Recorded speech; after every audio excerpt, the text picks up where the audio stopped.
Hello' সকলোকে নতুনটো বছৰৰ প্ৰথমটো ৰাতিপুৱা সকলোলে বহুত বেছি গুড মৰ্ণিং থাকিল আৰু এই নতুন বছৰটো সকলোৰে যেন ভালে ভালে যায়, সকলোৰে যেন ভাল হয়। মোৰ ফালৰ পৰা সকলোলৈ বহুত বেছি শুভেচ্ছা থাকিল আৰু আপোনালোকে মোক শুভেচ্ছাটো জনাই দিব। বাকী নতুন বছৰ বুলি সকলোৱে পাৰ্টি চাৰ্টি পিকনিক চিকনিকটো সকলোৱে কৰিছেই, কিন্তু পিকনিকৰ মাজতেই বিলাতীটো মানে নাখাব। বুজিয়েতো পাইছে কিটো ক'ব বিচাৰিছোঁ, কাৰণ বহুত বেছি মূল্যৱান এই জীৱনটো এবাৰেই যিহেতু পাইছে, তো সেইবিলাক খাইনো দেহাটোকো নষ্ট কৰে। মোৰ ফালৰ পৰা এটা ফ্ৰী এডভাইচ থাকিল সকলোলৈ। বাকী আপোনালোকে মানে নামানে সেইটো আপোনালোকৰ কথা বাৰু।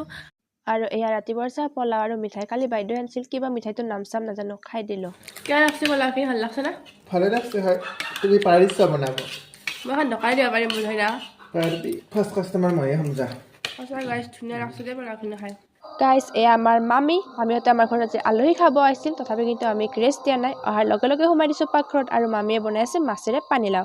আৰু এয়া আমাৰ খানা হৈ গ'ল তৈয়াৰ মাত্ৰ 2 ঘণ্টামানতে, আৰু এতিয়া আমি খাই লওঁ। ভিডিঅ'টো